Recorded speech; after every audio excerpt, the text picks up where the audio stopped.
Moisés, Moisés então era esse tipo de profeta, com quem Deus falava assim de forma direta. Moisés podia falar com Deus, Deus lhe responder diretamente. E agora, Moisés vai dizer, olha, Deus vai vos levantar um profeta do meu tipo. Ou seja, Jesus é um tipo de profeta, tipo de Moisés, a quem Deus falava ou falava diretamente. E Jesus deixou isso claro. Ele disse: olha, o que eu falo não são minhas palavras. O que eu falo são palavras de meu Pai. Quer dizer que o próprio Deus colocava as palavras dele na boca de Jesus. Ok? Então, profeta do tipo de Moisés. Também diz que dentre teus irmãos. Quer dizer que Jesus seria um israelita. E claro, ele foi israelita da tribo de Judá, segundo as Escrituras. Outro dado importante, Deus diz que eu vou colocar minha palavra na boca dele e vocês, israelitas, devem lhe dar ouvido. Porque quem não der ouvido às palavras que ele disser em meu nome, eu, né, o julgarei ou eu o condenarei. Quer dizer que Jesus, então, é um profeta a quem Deus deu autoridade para falar em seu nome. Ok? É isso que nós vemos aqui no retrato que Moisés faz sobre a pessoa de Jesus. É uma pessoa, um israelita, um profeta com autoridade para falar em nome de Deus, e os israelitas deviam dar ouvido à voz que Jesus, o ensinamento que Jesus traria, né? Quem rejeitasse, então, seria punido por Deus. Ok, até aqui, irmãos, estamos juntos?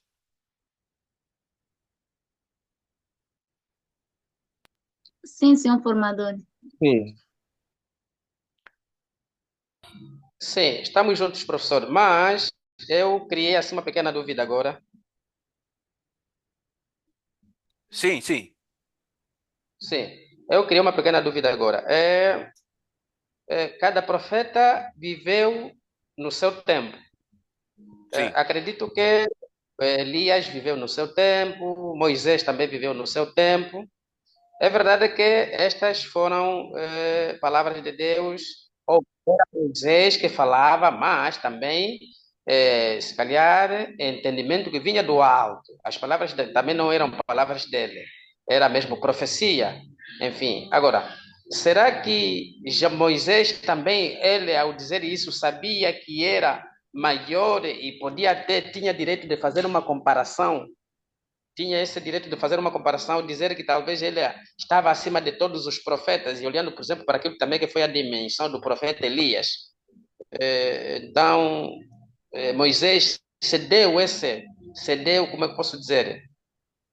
Cedeu essa autoria de ser um profeta maior que todos os profetas, Aqui quem está a falar quer dizer, Moisés está a falar em nome de Deus. Quer dizer que em nome de Deus. é o próprio Deus, nesse caso, é o próprio Deus, né, a falar por meio de Moisés. Se os irmãos lerem os demais profetas que vieram depois de Moisés, todos eles reconhecem a superioridade de Moisés. Fruto disso é que todo o Antigo Testamento também é chamado de lei de Moisés. Nunca deram conta disso? Ou seja, no Novo Testamento, por exemplo, os discípulos olhavam as escrituras hebraicas, viam Moisés como o representante de todo o Velho Testamento. Ok? Então, Moisés foi o tipo de profeta maior em Israel. Então, depois dele, o que se compara com Moisés é Cristo só. Olhem só, por, por meio de Moisés, Deus estabeleceu a nova aliança no Monte Horebe.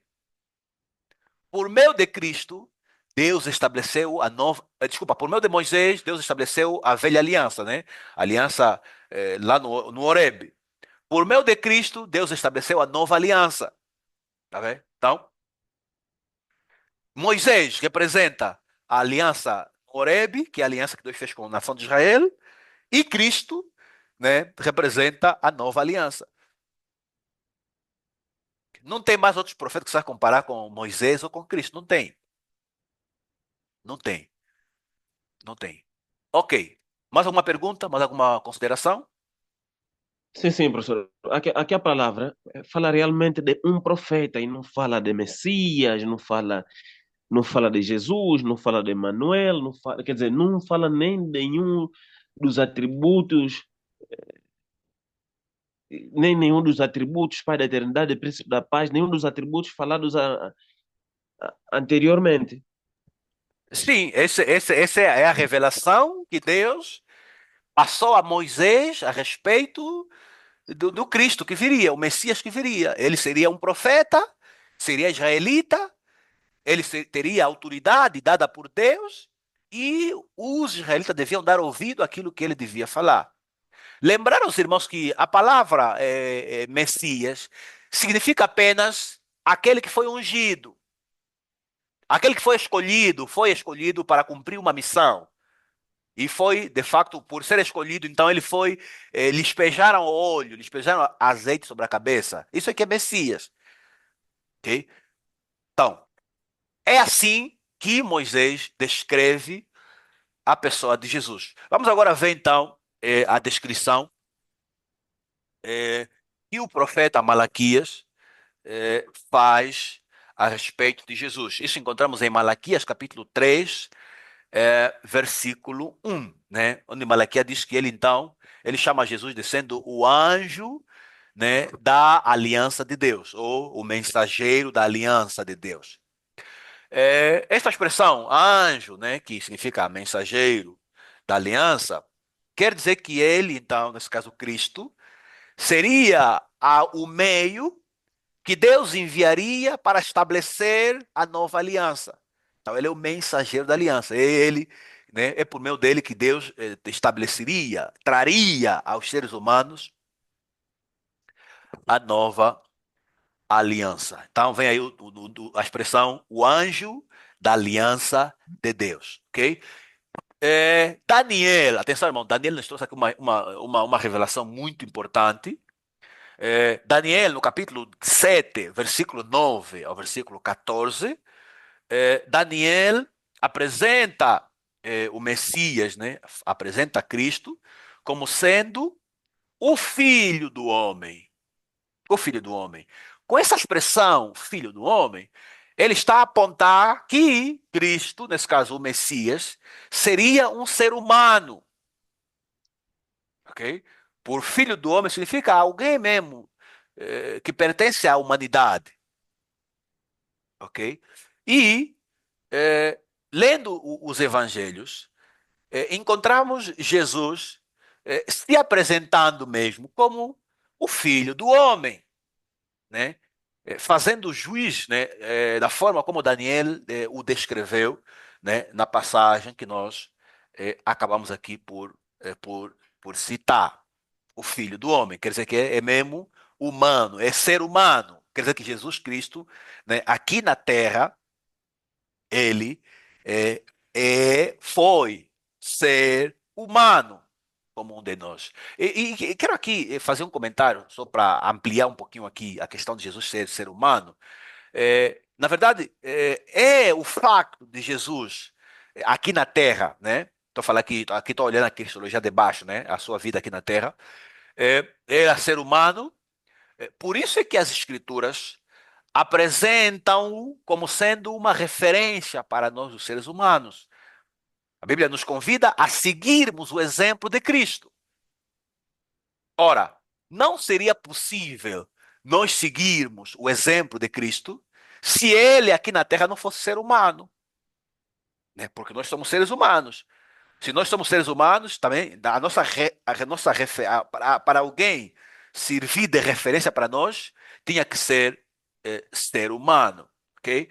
Então, Cristo é apresentado como sendo ser humano. Atenção, repito, estou a me referir aqui, né, na sua experiência aqui na Terra, ok? Outro dado importante encontramos em Daniel capítulo 9, versículo 24 a 26, e também em Miqueias capítulo 5, versículo 2 ao versículo 4, nessas passagens, Jesus é descrito como sendo o filho de Davi, o Messias. Por filho de Davi, quer dizer que ele é descendente do rei Davi. O Messias está a se referir que ele é o escolhido para ser o rei eterno sobre o trono de Israel, né? Porque Deus havia prometido que do trono né, da descendência de Davi, né, surgiria então alguém que seria rei para sempre em Israel, né? E em Daniel e em Miqueias, né, Cristo é apresentado então como sendo este descendente do rei Davi que viria para tomar o trono, né, da nação de Israel. Assim então, fechamos o testemunho que Moisés e os profetas deixaram sobre a pessoa de Jesus Cristo. Não sei se alguém tem alguma pergunta, alguma dúvida até aqui.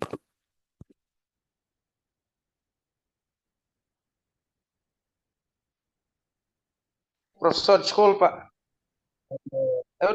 o professor já esclareceu a dúvida que o colega levantou de que no texto que lemos de Deuteronômio, então não diz que não vem nenhuma parte no texto que diz que é Messias, Emanuel, nenhuma dessas coisas, só diz profeta. Eu, no meu ponto de vista, não terá se baseado aqui Moisés ao dizer estas palavras, que também são palavras vindas de Deus, não terão se baseado no sentido de que também Jesus Cristo, porque a palavra profeta é para designar, se calhar é para identificar quem profetiza. E Certo. profetizar, sim, profetizar, se calhar, é falar, quer dizer, profetizar aquilo que vem do alto dos céus. Porque Jesus Cristo foi um profeta no sentido de falar, de manifestar, de dar a conhecer ao mundo a vontade de Deus. Perfeito. E com essa palavra dele profetizar a vontade de Deus, então esse nome de profeta também para ele servia ao servo. Certo. E É isso mesmo. não lhe sim, não lhe tirando os outros atributos de Messias, De Emanuel, forma enfim. nenhuma, de forma nenhuma. Por isso é que eu destaquei, né, quando Moisés apresenta Cristo como sendo profeta do calibre dele, Moisés está a olhar na missão de Jesus como sendo o porta-voz de Sim, Deus. Porque aqui Deus, sim, porque a ideia de profeta é aquela pessoa que fala em nome de Deus, o de autorizado Deus. para falar em nome de Deus, né, o porta-voz. Então, Moisés diz que ele é o porta-voz do meu tipo, né? A quem vocês devem dar ouvido, porque Deus colocará a palavra dele na boca desse profeta, né? Nesse sentido. Sem anular, claro, o fato dele ser Cristo, o Messias, o Emanuel, aquele então que reinará para sempre sobre o trono do rei Davi. Até aqui, irmãos, alguma pergunta, alguma dúvida?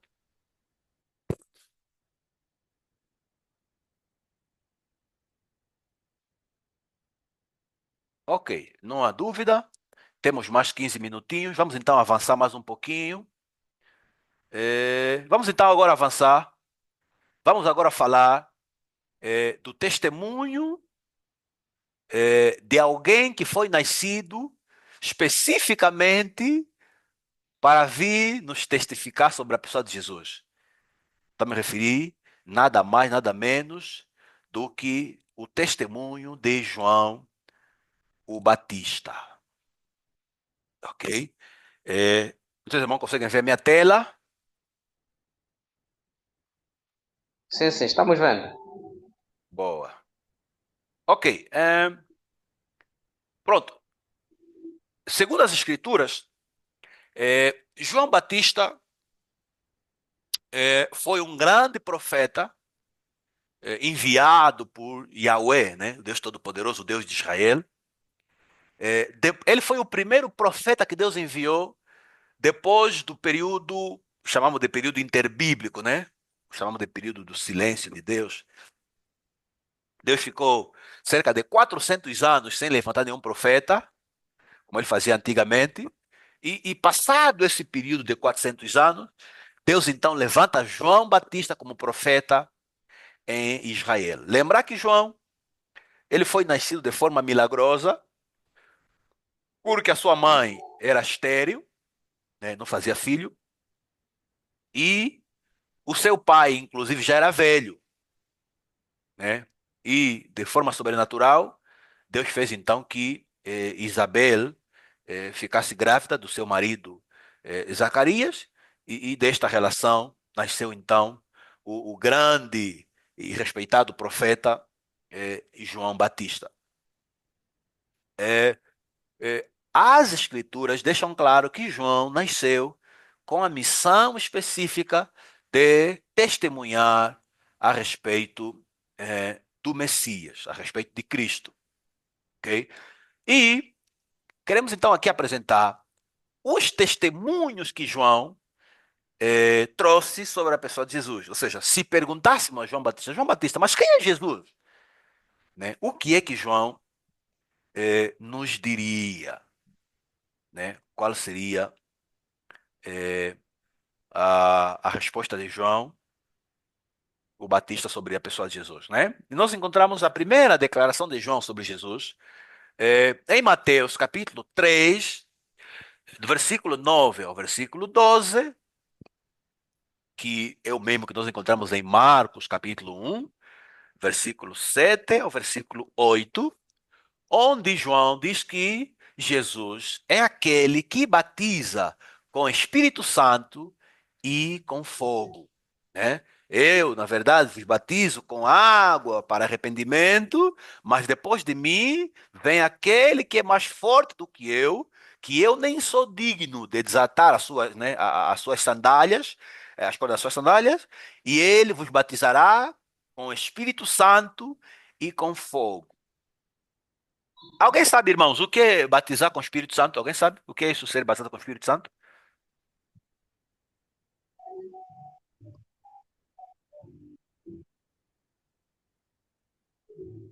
Irmão, o que é isso? Batizar com o Espírito Santo. O que é ser batizado com o Espírito Santo?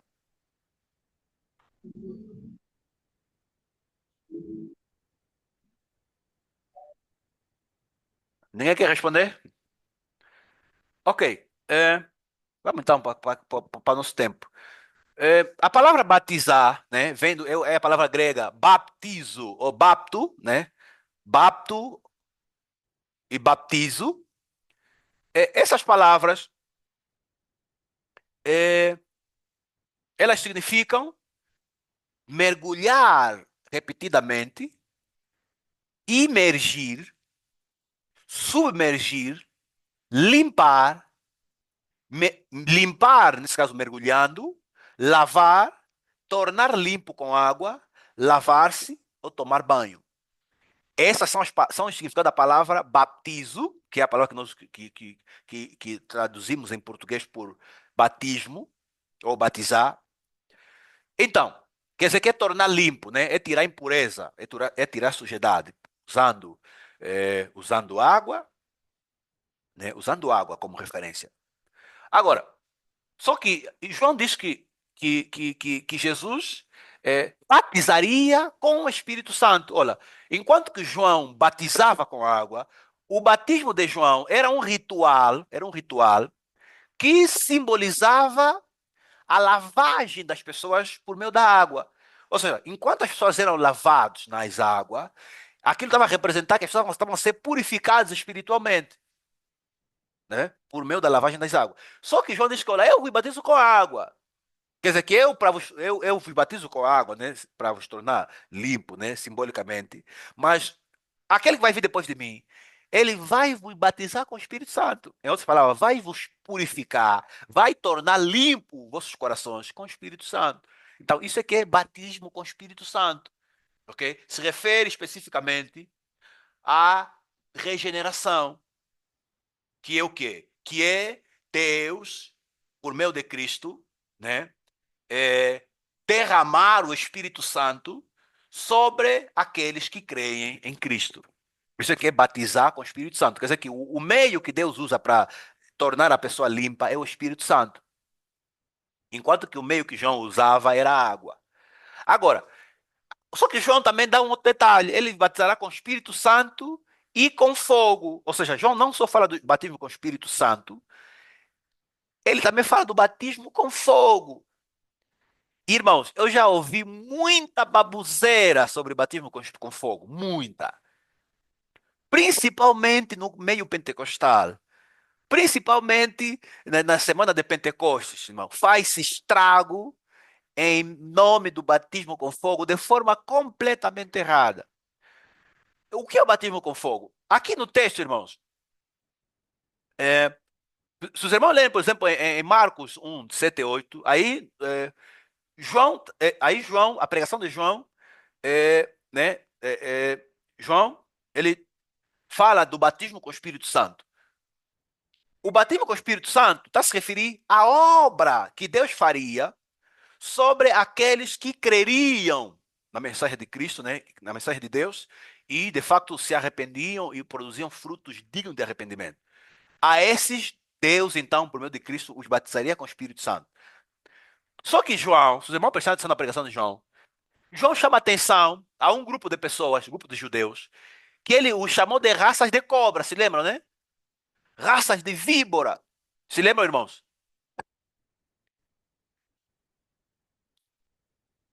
Alguém está me ouvindo? Sim, senhor formador. Ok. Estamos ouvindo. Sim, João chamou a um grupo de judeus como sendo raças de cobra. E de Sim, acordo com sim, as professor, palavras, nos lembra... de acordo Eu, com as palavras de João, João ele diz que sim, estamos a ouvi-lo. essas pessoas, eles iam ter com João para serem batizados, mas não demonstravam frutos dignos de arrependimento. E João disse que sobre essas pessoas já estava posto o machado sobre eles e seriam cortados.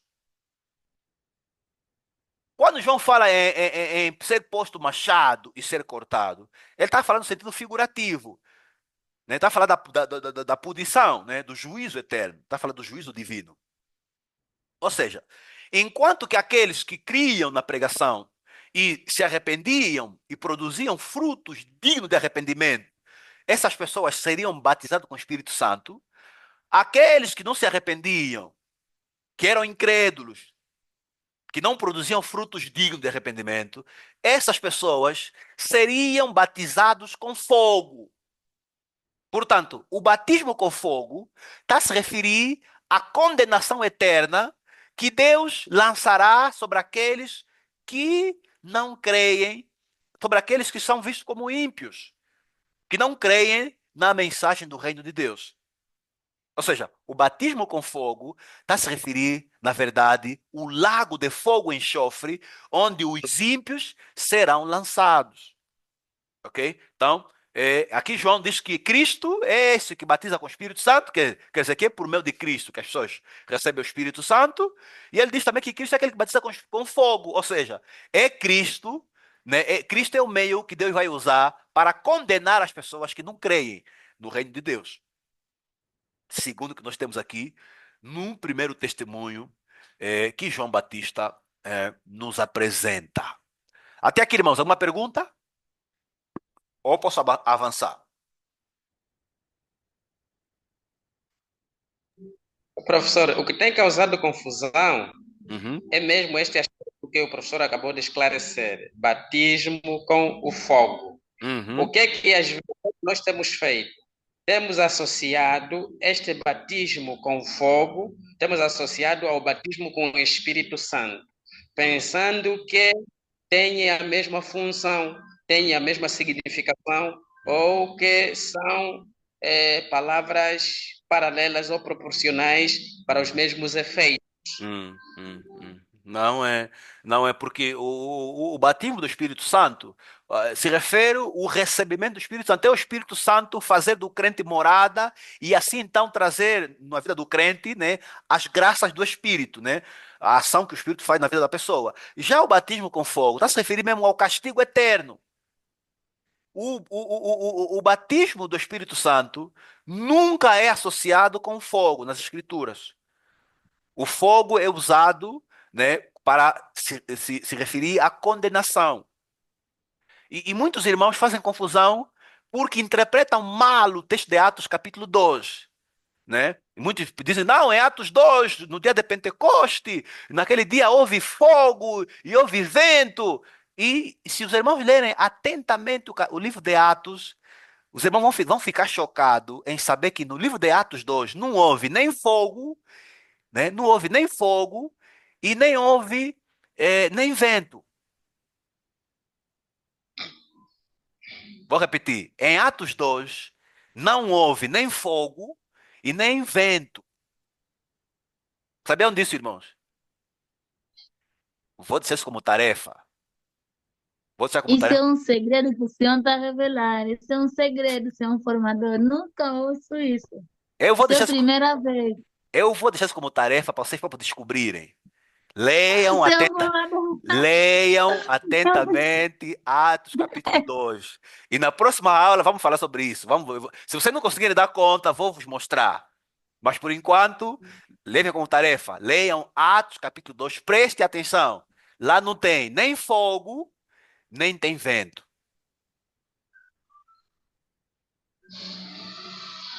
Ou os irmãos têm visto fogo e vento aí em Atos 2? Alguém tem visto fogo e vento em Atos 2? Não, senhor formador. Não, não, não, não. Não houve fogo no dia de Pentecostes, irmãos. Sim, mas Não, professor, mas Não esse houve aí fogo no não Atos, fogo. refere-se ao poder. Não houve fogo em Atos 12, irmãos. Onde é que o irmão encontrou Sim, fogo? sim, professor. Onde é que diz que houve fogo em o Atos Atos 2? não diz que houve fogo, diz que houve línguas de fogo repartidas sobre Não, não. Leia eles. bem, irmão. Leia bem. Não diz que houve língua de fogo. Línguas, línguas como? Olha aí o texto. Sim, Leia sim, bem o texto. sim, sim, como sim? Ele não está dizendo que eles viam fogo. O que eles viram é língua que é Como, parecida com língua de fogo. Eles viram. Pronto, para não nos deixar curioso, né? Pronto, deixa aqui, vou explicar. Já vou esclarecer. Os discípulos, né? Estavam reunidos no cenáculo, né? Estavam orando, estavam orando. O que aconteceu? Enquanto eles oravam, louvavam a Deus, o Espírito Santo foi derramado. O que aconteceu? O Espírito Santo, quando foi derramado por Deus, os discípulos eles viram algo. Primeira coisa, antes deles verem, primeira coisa, eles ouviram um ruído, ok? Eles ouviram um som, ouviram um som, um ruído, e o autor do texto, ele, ao descrever o som que os discípulos ouviram, ele diz que o som que eles ouviram é semelhante ao barulho de um vento forte. É aí onde as pessoas se erram, onde as pessoas erram. Eles ouviram um barulho, e o barulho que eles ouviram é semelhante ao barulho de um vento forte. Até aqui, perceberam, irmãos? Já até Sim, aqui, senhor formador. já até aqui, estou a dizer que não houve vento, não. O que houve é um som, né? Houve um som, um barulho, que é semelhante ao barulho que um vento forte faz quando sopra. Ok? Essa é a primeira coisa. Segunda coisa, depois do barulho, eles viram algo estranho. Ok? Eles viram algo estranho e o que eles viram, eles assemelham com. Era semelhante com língua de fogo. Os irmãos sabem o que é língua de fogo? Eles viram algo espiritual. O que eles viram é parecido com língua de fogo. Os irmãos sabem o que é língua de fogo? Não, senhor formador. Irmã Capita, quando você está acendendo o fogão, né? Quando você liga a Sim. boca e você acende o fósforo, o que acontece? Quando você acende o fósforo em direção à boca, o que acontece? É, queima, senhor formador. Não sai uma chama que vai, não sai uma chama no que na boca? Sim. Aquela chama é que se chama língua de fogo. Quer dizer, Nada quer dizer o assim. quê? Quer dizer o quê? Quer dizer o quê? Atenção, quer dizer, os discípulos Eles viram algo estranho que eles não conheciam. O que eles viram é semelhante à língua de fogo. Isso é o que o texto diz. Assim, vamos fechar nossa aula de hoje. Paramos aqui no testemunho que João Batista fala sobre Jesus. Não terminamos. Podemos avançar, senhor formador, podemos avançar. Já não dá, porque eu tenho outra sala, tenho outra turma às 25 minutos. Daqui a 4 minutos tem outra turma. Tem uma turma B. Vou parar por aqui. Da Vou parar aula, por, meu Deus. vou parar por aqui. Mas eu acho que na próxima aula vamos ter que começar nessa deixa. É mesmo isso, é isso. Vamos começar por aqui, né? Vamos começar aqui no testemunho de João Batista, né? Vamos falar aqui nessa deixa, vamos seguir com os outros pontos. Porque também ainda tem aqui a questão mesmo da palavra batizar, batizo, não é? Com o Sim, Espírito Santo e com fogo. E porque sim. com fogo já não vai significar limpar, com fogo já não vai significar lavar. Com o Não, Espírito Santo é limpar e lavar. Mas certo. com fogo, Já já se não. calhar é emergir no fogo eterno. Né? Certo. Na próxima aula, vamos dar Sim, eu sequência. acho que na próxima aula também vamos ainda aprofundar mais essa parte. Vamos. Então, eu vou parar por aqui, irmãos. Tenho que me despedir mesmo, porque vou entrar na nossa turma daqui a pouco. Deus abençoe. Espero que tenham gostado da aula. E na próxima aula, se Deus quiser, vamos dar sequência, então. Irmãos? Muito Tchau. obrigado. Deus abençoe. Tamo Muito obrigado. juntos. Muito Grande. obrigada, senhor formador. Deus abençoe a sua vida. Obrigado. Obrigado, sempre. Obrigado. Igualmente, formador.